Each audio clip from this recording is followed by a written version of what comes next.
You guys you're like a...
Everybody drop your pen, drop your pencil, drop your mechanical pencil, drop your Sharpie, whatever you're writing with.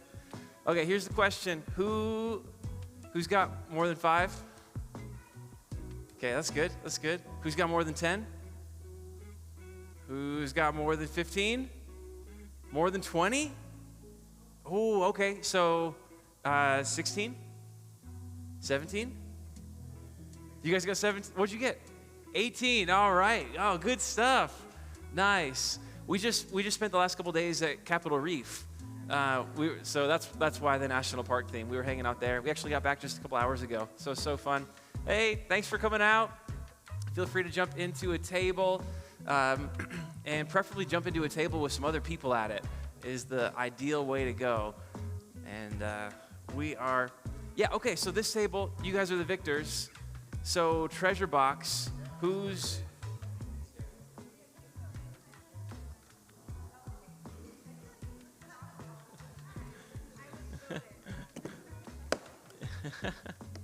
All right, there you go.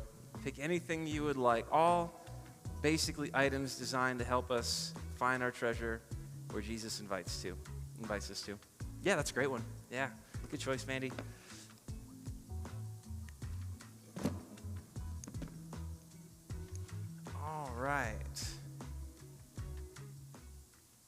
All right. Well, I just want to say thank you all for coming out to MidWeek Reset. Looking forward to the time together. And MidWeek Reset is basically designed to just give us all a chance to kind of catch our breath, to connect with friends in the context of community, as well as to reset our focus on that which matters most, to reset our focus on Jesus. And that is really what we're all about here.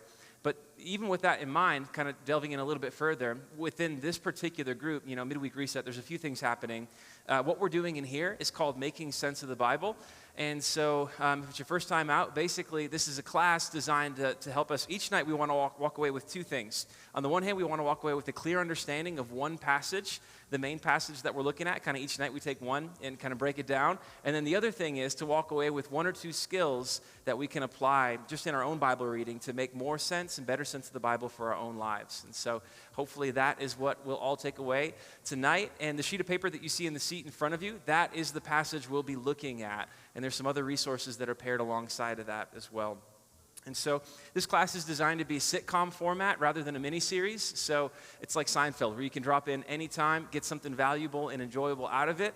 And hopefully that's your experience tonight as well. So just a quick word on why this is worth doing, right? Because I think sometimes, especially in a context like this, it's really easy to make the assumption that, well, of course we want to understand the Bible. Of course we want to know what it says and how to apply it to our lives. But I think it's worth revisiting, why is that something that is so important to us? And one piece of that, kind of an anchor verse for our class, for our time together throughout all of this has been Psalm 119, 105, that your word is a lamp for my feet, a light on my path. The idea being that we're going through life, and it's almost like we're driving down a road, and essentially it's dark, and the Bible exists as this light. That's the way we turn on the headlights and kind of know where to turn and how to stay on the road and how to go through life well in the midst of all the responsibilities and relationships that we have. And so one example of that I think is so interesting is most of us, there's these themes of like chaos and order that we have in our lives. That in a sense, there's probably chaos present in our lives in some situation, whether it's a work relationship or the amount of maybe responsibilities or a certain thing that we have going there. Maybe it's our something in terms of family or other relationships that we have there. Or maybe it's like a room in your house that is just absolutely chaotic, right? That there's chaos likely present at some point within our lives. And if you look at the first chapter of the Bible, Genesis 1, you see the very first thing is that it says, in the beginning, in the beginning, God spoke. And the interesting thing there is essentially God is speaking in a way that brings order to the chaos, order in a way that brings about the possibility of our life and our flourishing. And then at the very end of that chapter, you see humanity created in God's image, male and female.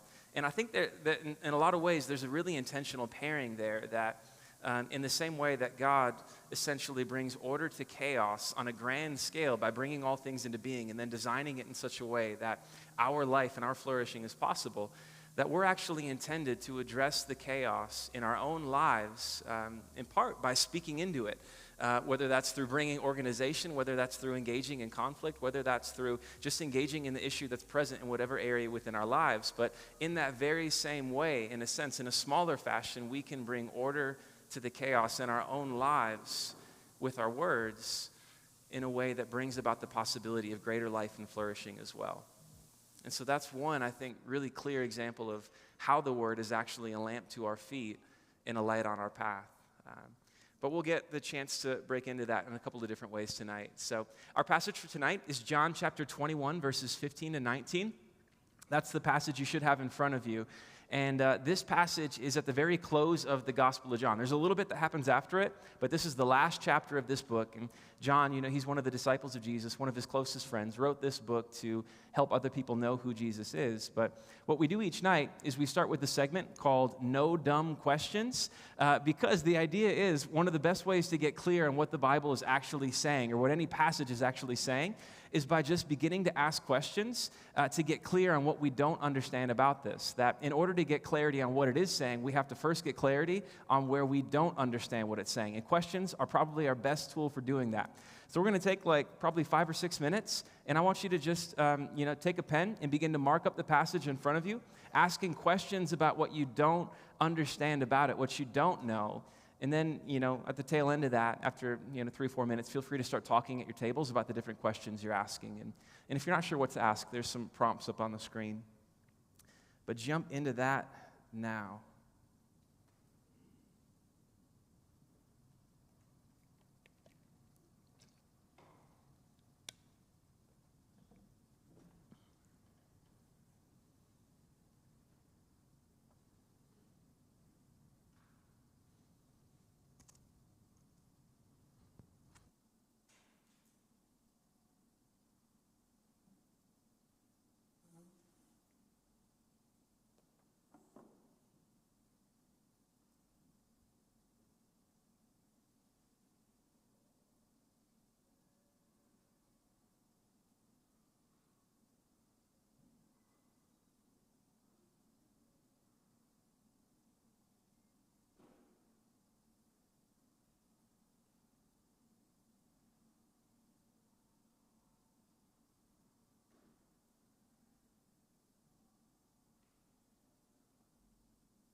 All right, now feel free to start chatting around your tables around what are the questions that you all are asking about this passage. Sometimes it's helpful just to hear what other people are asking.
All right, take like 20 more seconds, then we'll bring it back in.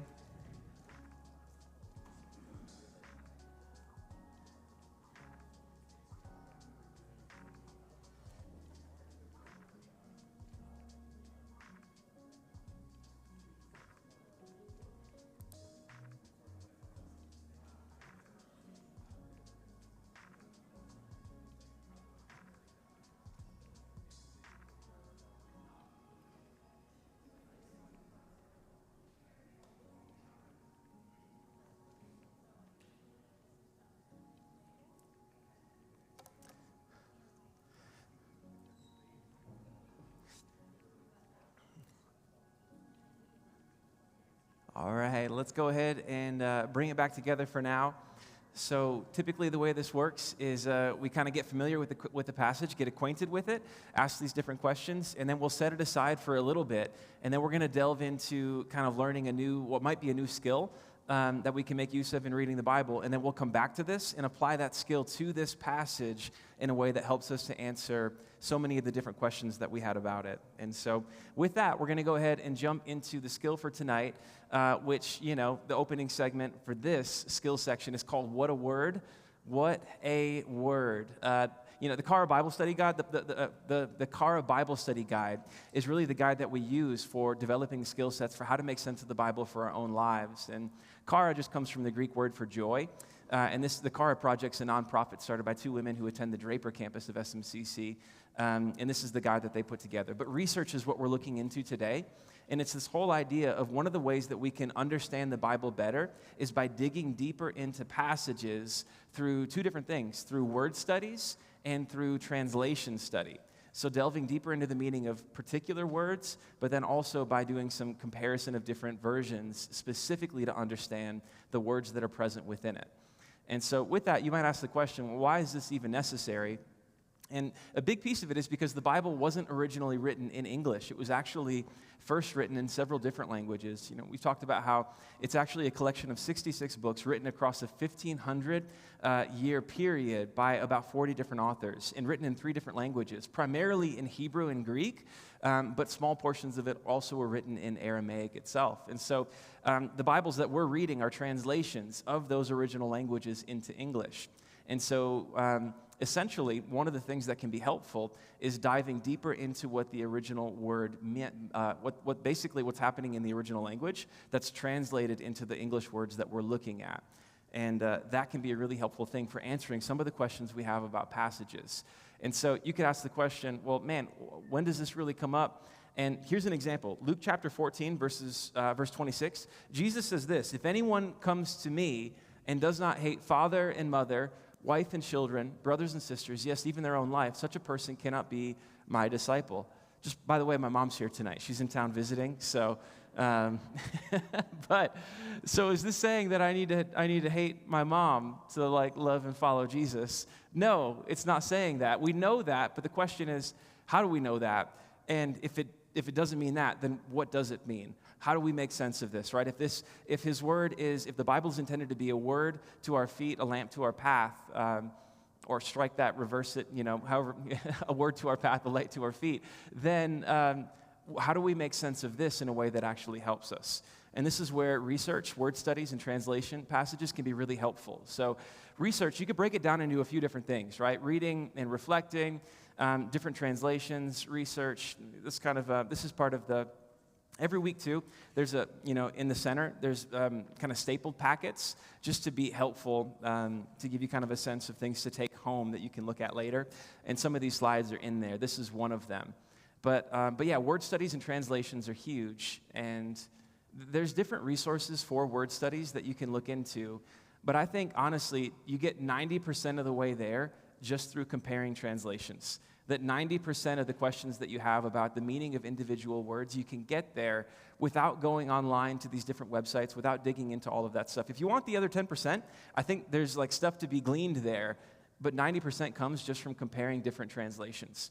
And so, different translations, they exist on a spectrum of, on the one hand, you've got word for word, very literal translations, like the New American Standard Bible, NASB. The King James Version is on that level. Then you've got very readable thought for thought versions, like the New Living Translation. And then you've got the NIV right in the middle.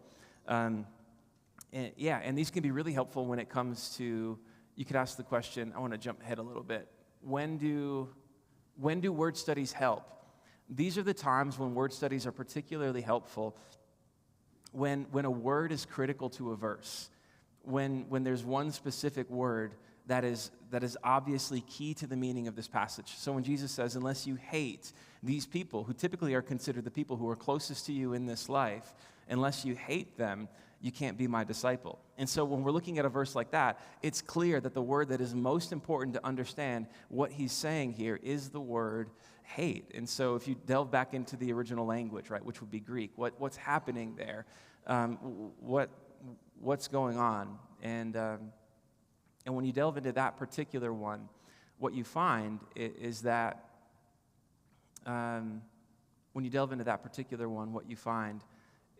the word hate doesn't actually mean hate like it does in our English language, what he's communicating there. And so if you look at this is a comparison of different translations. So you've got NIV, which is in the middle, where you've got word for word over here, and then you've got thought for thought. NIV is right in the middle. And that's where you have the word hate. If anyone comes to me and does not hate father and mother, wife and children, brothers and sisters, yes, even their own life, such a person cannot be my disciple.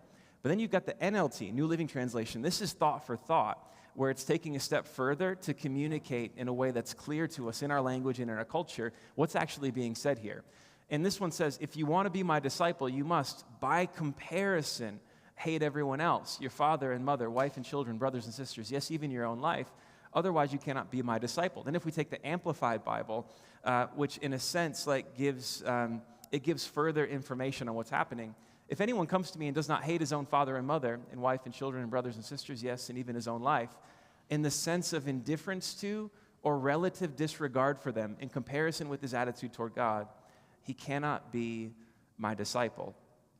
What you find when you compare the NIV with the NLT and Amplified is that it gives us a whole host of information concerning what Jesus is actually getting at, what he's actually communicating in this passage. And it has to do with what is the greatest love within our lives. What's the love that's first? What's the love that's foundational? In other words, what Jesus is saying is that in order to follow me, I have to be first, essentially. And you could ask the question, man, is that selfish? Like, what is happening there? And the answer is it's actually a compassionate invitation or a compassionate command, because we are designed for a relationship with God where God is first within our lives. We're wired to worship.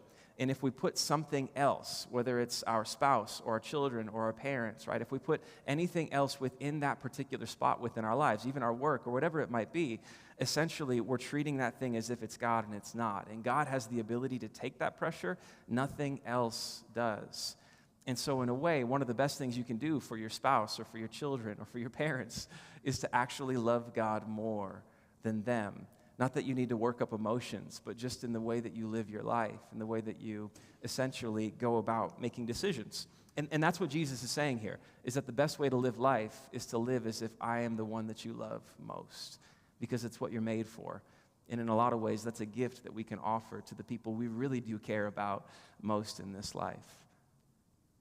So does that make sense? Mm-hmm. Okay. Yeah. So again, when a word is crucial to understanding the passage, to answering the questions, that's when word studies and translations are particularly helpful. And translations really to do word studies. Translations will get you 90% of the way there. There are some other tools and tricks to get that last 10%. But I think translations, comparison, are really the way to get there. And so I want to show that with game time. What a word / game time. So the one I had actually done was Luke chapter 24, verse 26. So this is just a test to see if you were listening or did you zone out. Are you on a sugar high from Cheyenne cinnamon rolls, right? So, okay. So, so if you're with your tables, you can discuss this at your table. If anyone comes to me and does not hate father and mother, wife and children, brothers and sisters, yes, even their own life, such a person cannot be my disciple. What does he mean? A, you have to hate your family to love Jesus. B, if you don't already hate your family, don't even bother with Jesus. Or C, the best life you can live is one where your love for Jesus outshadows every other love in your life. C, yes, yeah, okay. C is the answer. That's right, okay. All right, but here's another one. Colossians 1:15. The Son is the image of the invisible God, the firstborn over all creation. So part of what you're doing here is identifying what's the key word, and then in unpacking what it means. That's gonna lead to one of these understandings. So firstborn means that Jesus was created and is not eternal, A. B, firstborn means that from his origins, Jesus was born from a mother and father. And C, firstborn means unique or one of a kind, and Jesus is uniquely over all of creation. And the answer is C. That's right. Yep, the answer is C. Okay, 2 Corinthians 5:21. God made him who had no sin to be sin for us, so that in him we might become the righteousness of God.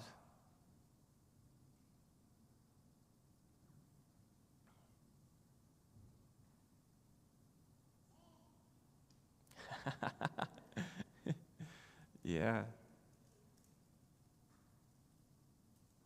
Okay, what's kind of like the key word or phrase here? Anyone know? Yeah, sin. Yeah. Who had no sin to be sin. What does it mean that he became sin for us? What does it mean for him to be sin? Did he sin to become like us, to save us? Does his sin somehow help us become righteous? A, B, or C? A, that's right. Jesus sacrificed himself as a sin offering. So him who had no sin became a sin offering for us, so that in him we might become the righteousness of God. Galatians 5:22-23, but the fruit of the Spirit is love, joy, peace, forbearance, which means patience, kindness, goodness, faithfulness, gentleness, and self-control. Okay, so everyone produces some, but not all of the fruits of the Spirit in their spiritual lives. There is one fruit of the Spirit, which is described in several ways, indicating a unity between the examples, or you have to work harder at producing all of the fruits of the Spirit. This one, I feel like I'm being kind of like, maybe splitting hairs on this one, but which do you think it is? A, B, or C? B, it's B. Yeah, it actually is B. Yeah. One of the interesting things about the fruit of the Spirit is it's singular. Fruit is singular, which indicates that there's not 9 separate fruits of the Spirit. And like, man, I'm really gifted at faithfulness, but I'm terrible at patience. It's sort of indicating, I think, a unity of the way that we show up in life. A lot of times, the way that we show up in life as a result of our relationship with Jesus. All right, yes. And in the context of Galatians, this passage is actually talking about walking according to the flesh or walking according to the Spirit. And so in a sense, it's as we tend to our relationship with God, we're good with God for the rest of eternity based on the basis of what Jesus has done, not on the basis of anything we have done. And that's already been established at that point in the letter. But in chapter 5, he's talking about what does it look like to live in relationship with Jesus. And essentially he's saying when we walk by the Spirit, this is the fruit that naturally comes out of us. And if you think about it, a tree does not work to produce fruit. It just happens. Not that I'm a scientist, but it just seems to happen. Okay, Matthew 16:18. And I tell you that you are Peter, and on this rock I will build my church, and the gates of Hades will not overcome it. Any thoughts on like what an important word or important keywords might be in this passage? Rock, church, yes. Yeah, those are all, there's actually several in here. You could say Hades is kind of like interesting too. Yeah, there's quite a few things here. So A, Peter will be the first pope, and there will be a steady succession of popes until Jesus' return. B, without the spiritual authority of a pope, the church has no chance against the spiritual forces of darkness or Hades. And C, Peter was one of the most significant leaders who laid the foundation of the church, but Jesus is the reason it will never fall or fail. C, the answer is C. When you read the book of Acts, the one book of history in the New Testament, you do see that Peter plays a massive role in laying the foundation of the church. And yet the reason the church will never fail is not because of Peter or because of any leader. It's because of Jesus. Yeah, so the answer is C. Okay. Matthew 28:19-20. This passage is known as the Great Commission. This is how the book of Matthew actually comes to a close. Therefore, go and make disciples of all nations. This is Jesus talking to his disciples, baptizing them in the name of the Father and of the Son and of the Holy Spirit, and teaching them to obey everything I have commanded you. And so, yeah, there's like quite a few things in here. But the question is, what are some of the key words? A, we are commanded to leave wherever we're from to help people elsewhere learn about Jesus. So if you're from Utah, you are disobeying. You're disobeying Jesus by being here. If you haven't left, B, then you aren't doing what Jesus commanded you to do. Therefore, go, right? C, we're supposed to help people meet and follow Jesus wherever we happen to be living our lives. Any guesses? C. And here's why. Because the word go, when it's translated into English, it comes through as if it's like the first and maybe the most important command within this. But if you dig down into it, it's actually a participle or an ing word. Therefore, as you're going, make disciples. As you're going about life, wherever you happen to be, make disciples of all nations, of every people group throughout the entirety of the world, but do it wherever you happen to be. So we're supposed to help people meet and follow Jesus wherever we happen to be living our lives. So we didn't have the chance within every one of those passages to walk through a comparison of different versions to show how the key words mean what they mean. But I wanted to go through a kind of a succession of different passages to show how the understanding of key words is actually pretty pivotal for understanding what these passages mean and how they apply to our lives. And if we had time to do that, I think we could see that with every one of those. But we will have the chance to do that with John chapter 21 here. But before we get to that, we have something very important first, which is our 6-minute party. So every night we take like a 6-minute break right in the middle. And Cheyenne brought cinnamon rolls, homemade cinnamon rolls. Catherine brought some cake as well. So there are goodies out there. So feel free to grab some goodies. There's coffee. It is decaf, so it's safe to drink at this time of the evening. But basically, this is a chance just to catch up, grab a snack, get a drink of something if you like. And then the question box, the box on that back table, when we come back, I'll answer in a period of time as many questions as I can. And so if you've got a question about anything, feel free to pop back there, write it in, and drop it in the box. And then when we come back, we'll come back with a question box. So, all right, enjoy your 6-minute party.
we're going to jump into question box time, which should be fun. There's always like a decent amount of fun. So we'll go ahead and jump into the question box. I'm going to go 7 minutes tonight just because I feel like the questions keep piling up and we got to get through these at a certain point. So the reason we do this is because at SMCC we believe that questions deserve answers, and so this is a chance in a fun way just to kind of explore a whole host of different questions. I always reserve the right, though, to basically take time to get back to you on an answer. So we will get an answer at some point, but it might not be right now. But with that, okay, we'll go ahead and jump into it. So first question. Where should we start in studying the Bible? Great question. I would say the best thing is just to start reading it, just to kind of get into like a regular habit or rhythm of reading it. And the best place to start in it is probably not actually at the beginning. It's to start with the New Testament. I think you could either start with Matthew, the first book in the New Testament, and just go forward from there. That can get a little repetitive because the first 4 books are Matthew, Mark, Luke, and John. And those are all Gospels that are giving us a different angle on Jesus' life, his ministry, his death, and his resurrection. So you're kind of reading about the same events over and over again, but also Jesus is like far from the worst place to start. So you could start with Matthew and just go through the New Testament, or start with John, which is the 4th one, and then from there move your way forward into the book of Acts and the different letters. And then after that, then I think you could go back to Genesis and work your way through the Old Testament. So kind of New Testament start to finish, and then Old Testament start to finish. I think that's a great way to go. Yep. Okay, or actually, there's also reading plans that will give you like a Psalm, an Old Testament, and a New Testament. You could read the New Testament in its entirety and then do one of those. That could also be good, because that you're always reading something that's like engaging. Some spots in the Old Testament can be a little difficult to like tackle, but that can help with that. Okay, if I already got baptized in another denomination, i.e. Catholic, do I need to be baptized again? That's a great question. I would say there's 2 things that play into it. One is, what was your understanding of baptism at the time?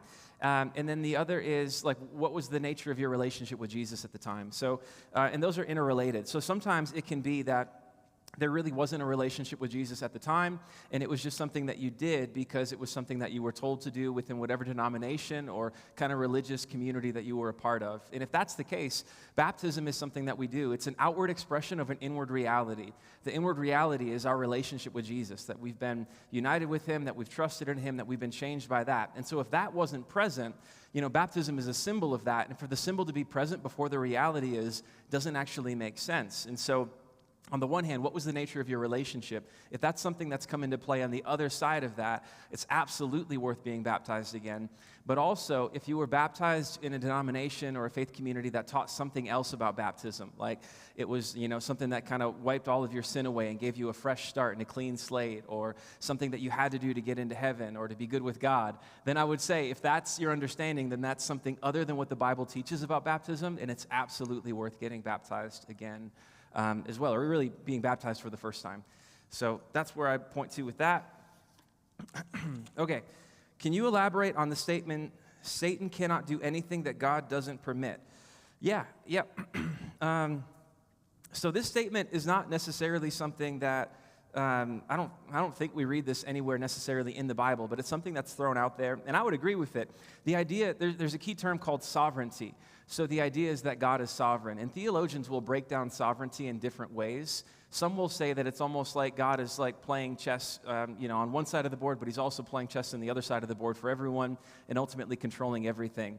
And that's a deterministic view of what sovereignty is. And I don't think that's what the Bible teaches. That's not what we hold to as a church, but some people will hold to that. I think instead sovereignty means that essentially God is like all-powerful and all-knowing and can do essentially whatever he wants whenever he wants. But also God has decided to allow other beings a certain measure of freedom. So in other words, we have the freedom to make real, actual choices within our lives, and that's true for humanity, but it also seems to be true for certain like spiritual beings. But obviously, God is able to, it's almost like God is playing chess against everyone all at once and allowing us to make our actual real choices, but then working through the choices that we make in order to bring about his ultimate ends. If you remember, we talked about the broad storyline of the Bible, creation and then fall, and then Israel, then Jesus and the cross, then the church, then heaven meets earth. that he will make sure that heaven does meet earth, that in the end all things are like restored and renewed and brought back together. And he'll do that orchestrating even through the freedom that we have within our choices. So in a way, you could say this statement is true of every single one of us, right? Like I could say, I cannot do anything that God doesn't permit. But it turns out God actually does permit us a great deal of freedom within our lives. And so we see that on a human level. We also see it on a spiritual level. The book of Job is one of the kind of key places, I think, where people would look to see this. But we do know that the freedom that Satan is allowed to have will not last forever, that there will be kind of a final judgment, and on the other side of that will go away. So, okay, if you got more on that, I'm happy to talk more as well. Why do we not partake of communion every week? Is there a structure of how often we should be taking it? What is the ultimate purpose of communion? Is it remembrance or renewal of baptism, washing of sins? Okay, communion is about remembering. He says that in 1 Corinthians, we're basically told to do this like as often as you could say as often as we get together. There's not really... So some churches take that in a very literal sense, and they'll take communion every single Sunday when they gather together. Other churches take communion like once a year. And so basically different churches have different rhythms. And essentially, I think where we're at is that communion is important, and it's important enough to do regularly, but it's not something that we need to do every single Sunday. And so the first Sunday of the month is when at SMCC we do communion. So 12 times a year, first Sunday of every month is when we take it. And I think the idea is there's not a perfect structure for when or how often, but I think it's important that we do it because it's one of the two things that Jesus instituted as practices that are important to our faith, one being baptism, the other being communion. You could call them ordinances. Some churches, like the Catholic Church, will call them sacraments. What is the ultimate purpose of communion? The way we would look to it is there's two things. There's remembering basically that our relationship with God is anchored in what Jesus did on our behalf, that he was willing to give his body and his blood for us, which is the greatest expression of love that you could find. And that's ultimately where our worth, where our value is found, where our identity is anchored. But then in addition to that, it's a meal. The communion from its earliest days was a meal the church would actually have and enjoy together. And in that regard, it's anticipating this almost like meal that the Bible describes that we will have at the return of Jesus. And so it's looking back, remembering what Jesus did on our behalf, but also in anticipation of his return. And that's the way we would look at it. Other denominations, like maybe the Catholic Church, would look at it a little bit different. They would say that it's a communication of grace, which would be maybe a longer subject to get into. But from a biblical understanding, that's how we would understand it. So, okay, let's do one more for fun. Let's just do one more. Okay, why shouldn't we observe the Sabbath or Shabbat? Jesus didn't come to change the commandments, right? Jesus came to fulfill the prophecies, right? Okay, yeah, so this is a great question. So the Sabbath or Shabbat is this idea that from the first chapter of the Bible, God creates all things in 6 days, and the seventh he rests. And if you notice, the first 5 books of the Bible, it's a 5-book collection written by Moses to the people of Israel as they're coming out of Egypt. And then as, that audience, they're being rescued out of slavery. They've never had a society for 400 years, never had laws, never had structure. It was imposed on them. Never had a day off. They worked every single day. And so the Sabbath is given to them as a gift, and you see it as one of the 10 commandments, the fourth commandment. And what you see there is that it's intended to be a gift, but their relationship with God existed in the context of their covenant, the Mosaic covenant, where if they did good, they would get good. If they did bad, they would get bad. All that's dictated in the 5th book of the Bible, Deuteronomy chapter 28. That's where you see the bad spelled out that they'll get if they do bad, the good spelled out if they do good. But Jesus essentially, instituted a new covenant through his death and resurrection. So we're invited into a relationship with him that's not based on that. It's based on his performance and not ours at all. So we are the recipients not of any good or bad we do when it comes to our relationship with God, but purely on the basis of what Jesus has done on our behalf. And so the commandments, in a lot of ways, they show us the heart and the character of God, but they're not something that, we have to fear God's punishment if we essentially fall short of them or mess up, and we don't have to, that's not the type of relationship we have. And so when it comes to the Sabbath, Jesus himself challenged the practice and the observance of the Sabbath within his own day and age. You can read that in several of the Gospels. You see instances of that where he and his disciples pick grain from the fields as they're walking through them to eat. And the Pharisees are like, what are you doing? You're breaking the Sabbath, right? And so the way I would say it is Jesus fulfilled the law in its entirety by his perfect life, that the law condemns every single one of us, but it actually holds Jesus up as righteous. And so we don't live according to it in the same way. But I would say the Sabbath is actually a gift. So I would say your relationship with God isn't dependent on it, but it's actually very wise to practice the Sabbath. It's a good thing to practice the Sabbath. Now, that being said, you might have like awful experiences with it in the past. And I would say the best way to understand the Sabbath is it's a day to like take a break from work, which if you think about it, in this day and age, one of the things that's like so easy for us to do is to find all of our identity, all of our worth, all of our value in our work. And it's because we never stop. That 7 days a week, like 30-some days a month, 365 days a year, we work every single day because it's where our worth, where our value is found. And the Sabbath is a way of basically pushing back against that and saying, my worth and my value and my identity is not found in what I'm able to produce and how good I'm at this and what I'm able to accomplish here. It's found in Jesus. And so I can rest because of that. And on the other side of that, I would say rest in the way that's most enjoyable for you. So if that's like cutting the grass and watching football, like cut the grass and watch football. Like there's really no rules beyond that. I think it's just a really helpful and healthy thing, and just make it as enjoyable as you can. But you're not breaking a commandment if you're not doing it. Okay, all right, good stuff. We will keep chugging through those in the next 2 weeks. My goal is to answer all of them. But with that, we're going to move on to the next thing tonight. I took a little bit more time with that because on the other side of this, I don't have as much to say in the shape of like a lecture format. But what I want to do is actually just go ahead and jump back into our passage. So earlier in the No Dumb Questions segment, we talked about, asking questions to figure out what do we not understand about this, what's not clear. And, then we looked into the skill set of basically looking into what the meaning of specific words is and getting to that by comparing different translations. And so what I want to do now is give us some time to come back to John chapter 21, verses 15 and 19. And the pages that you have underneath, you've got a few different things here. So you've got 3 different sets of resources. The first one is supplemental passages that are other passages in John that play into what's happening in this one in a significant way. And if you were reading through the book in its entirety, these are things you'd probably pick up on. The page after that is word-for-word translations. So you've got the New American Standard Bible. It's got the footnotes there. The footnotes are giving you the Greek words that are behind a word in the passage. And then down in the bottom, you've got basically like a dictionary entry for those Greek words. And then the final page is thought-for-thought translations. And what you'll find, I think, is some interesting things with this. But I want to give you like 15 minutes at your tables to basically see if you can answer these questions on the Working the Skills section on that first page. See if you can answer these questions and the other questions you had by making use of these resources to understand the passage. And so, if that makes sense, your goal is to answer questions by using these additional resources. And feel free to take like 15 minutes for that. And and feel free to chat around your tables as well as we get into this. And then we'll come back together and we'll break it down.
free to start chatting through some stuff at your table as well.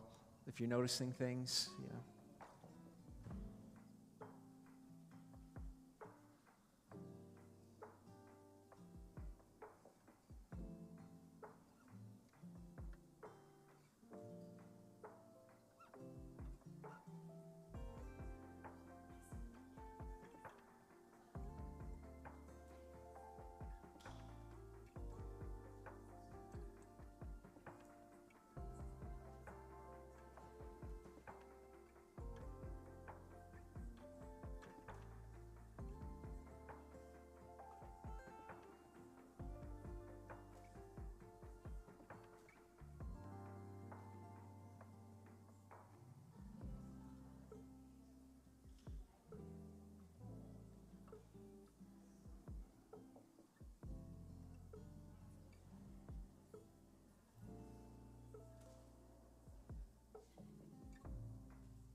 All right, let's bring it in like maybe 15 seconds.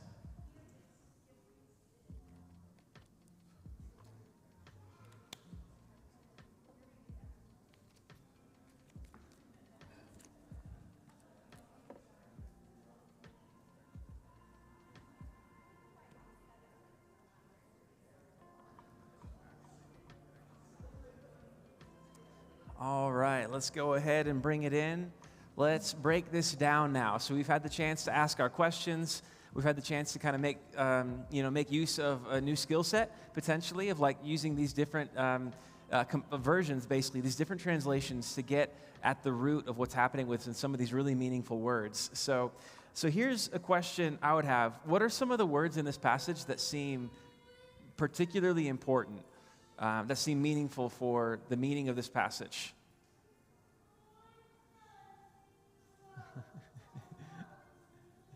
Did you say love? Yes, love. Yeah, love is probably more than anything the key word in here. Yeah. Yeah. Did anyone notice anything else? Any other words pop out as significant? Follow. Yeah. Yep. What'd you say, Mandy? Following? Yep. Yep. I think that's important here too as well. Yeah. All right. Okay, so then here's my question. We know that, a lot of significant words here. Follow is important. Love is the one that's probably repeated more than anything else. 6 times we see it popping up in this passage. But what did, like, the research, what did it draw anything out? Like, did the deeper research draw out the significance of this passage in any meaningful way? Like, what'd you find? Sam?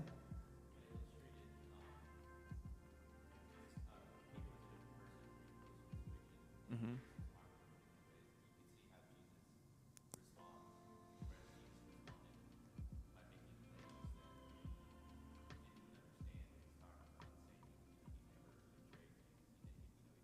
Yeah.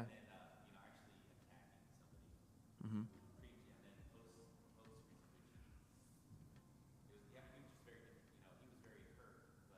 Yeah. Yeah. Yeah, for sure. Yeah, Sam's making the point that Peter is markedly different before Jesus' death and crucifixion or in resurrection and after. That it's like you've got 2 different Peters at play. And so you can tell that this was a transformative experience within his life in a really significant way.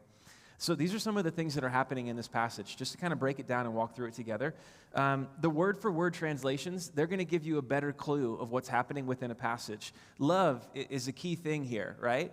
And what you find is, in most of the translations, they just kind of throw out love. And it's because in Greek, there are 4 different words for love, but in English, there's only one. And so that's one of the challenges of translation in that particular way. Now, the truth is, you're not missing you're not missing the meaning of the passage and missing that in any way, but it draws out a deeper significance to it. It's almost like watching TV black and white versus watching TV color, or watching, high definition as opposed to not that. And what you find here is that Jesus is asking Peter, do you love me in this way, in like a sacrificial way? And Peter keeps responding with the friendship, yes, I love you this way. That is like a friendship-oriented love. And so Jesus asks this once, Peter responds this way. He asks it again the same way, responds this way. And then the third time, Jesus drops and answers, do you love me in the friendship way? And that's the time where Peter is significantly hurt. Now the question is, this threefold exchange, why do they do that? It's because prior to Jesus' crucifixion, Peter denies him 3 separate times.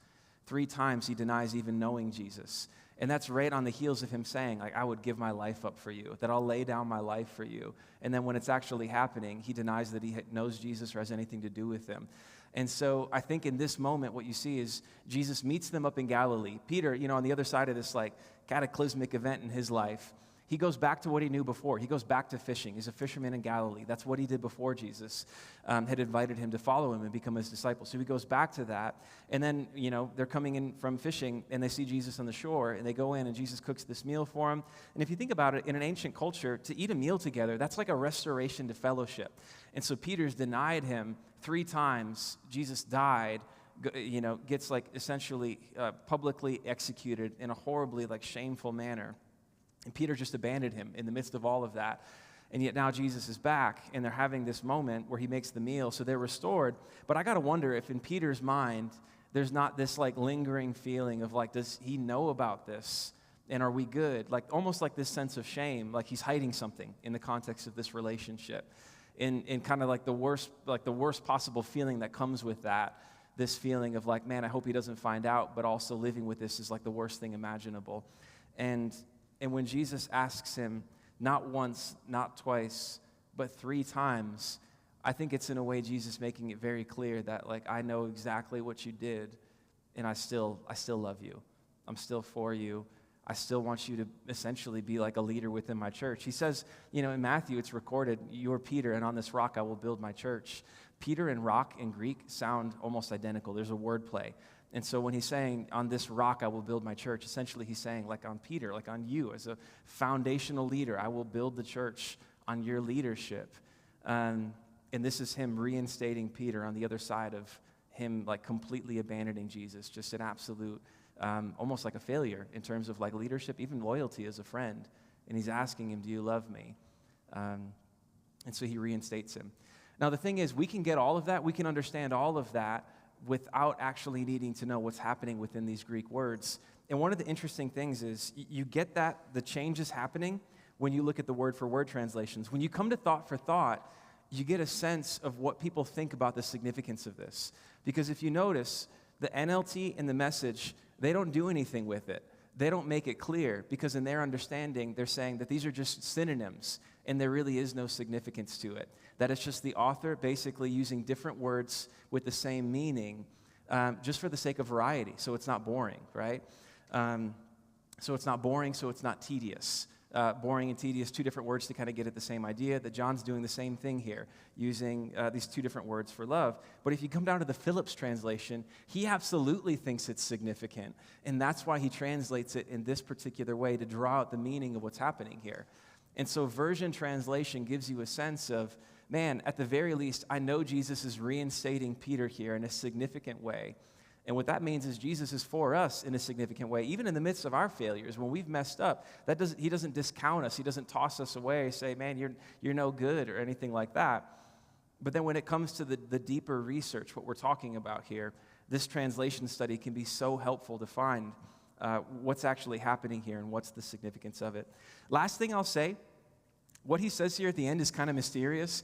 Very truly, I tell you, when you were younger, you dressed yourself and went where you wanted. But when you are old, you will stretch out your hands, and someone else will dress you and lead you where you do not want to go. Jesus said this to indicate the kind of death by which Peter would glorify God. Then he said to him, follow me. If you notice, back in the early portion of John 13, Jesus says to him, Jesus says, where I'm going, you cannot follow now, but you will follow later. Where he's going is death, and specifically death on a cross. Peter asked, Lord, why can't I follow you now? I will lay down my life for you, he makes the claim. And Jesus says, 3 times, before the rooster crows, you'll disown me 3 times. But here, he's essentially saying, like, you will die in the same way.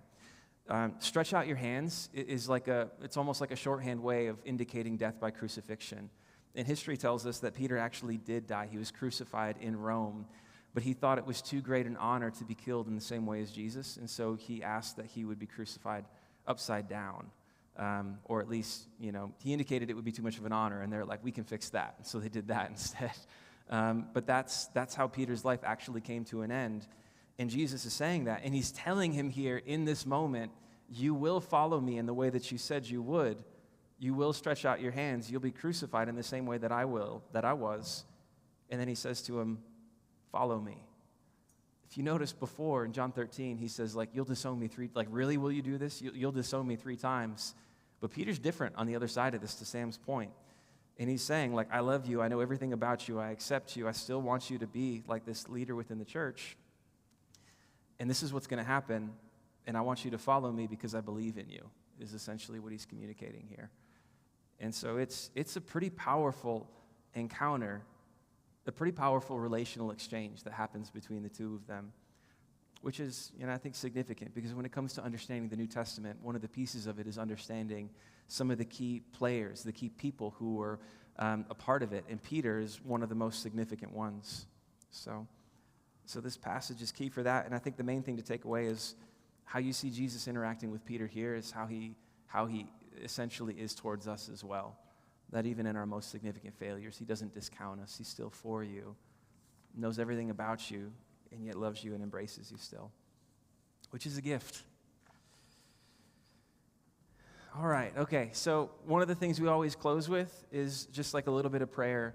In the take-home packets, the top sheet is always just something that has some instructions around prayer, because I think it's important that we have some space within the church to learn how to pray, and this is it. And so, this is Psalm 23. The book of Psalms it's an Old Testament book. It contains 150 prayers written as poems, and some were songs that the people of Israel would sing together in worship. But for the past 2,000 years of the church, the book of Psalms has been considered the prayer book of the church. It's given to guide us in our own prayer life. And so at the bottom, there's other noteworthy psalms that if you're like, man, if you enjoy this, I would recommend checking out those ones to work into your own prayer. But I just want to pray through this together tonight. And so I'll just invite you to pray with me, and I'll talk through it. But let's close out our time in prayer. So would you pray with me? The Lord is my shepherd. I shall not want. He makes me lie down in green pastures. He leads me beside still waters. He restores my soul. He leads me in paths of righteousness for his name's sake. Jesus, I thank you that you are the shepherd in my life, that you are the one who leads me to rest. You are the one who cares for me. You are the one who guides me through the complexities of this life and help to lead me in a way that is honoring to you. And that's for my own joy and peace and growth as well. And thank you for being the shepherd in my life. Even though I walk through the valley of the shadow of death, I will fear no evil, for you are with me. Your rod and your staff, they comfort me. You prepare a table before me in the presence of my enemies. You anoint my head with oil. My cup overflows. Jesus, we give you praise that even through all of the awful things that we encounter in this life, we know that none of that threatens your ability to be in control of it all, and that we do suffer difficult things in this life. We do encounter tragedies in this life, and yet we know that as our shepherd, you are with us through it all, and that you protect us, and that you comfort us, and that you're present with us on the best days of this life and on the worst days of this life. And we thank you for your presence with us, and that even in the midst of some of the darkest seasons that we encounter in this life, you prepare a table for us, that you nourish us, you anoint our heads with oil, that you fill our lives with the richness of relationships and people who are there for us, and in a relationship with you, and so many other things that bring us joy in this life, even in the midst of such difficult things that we encounter.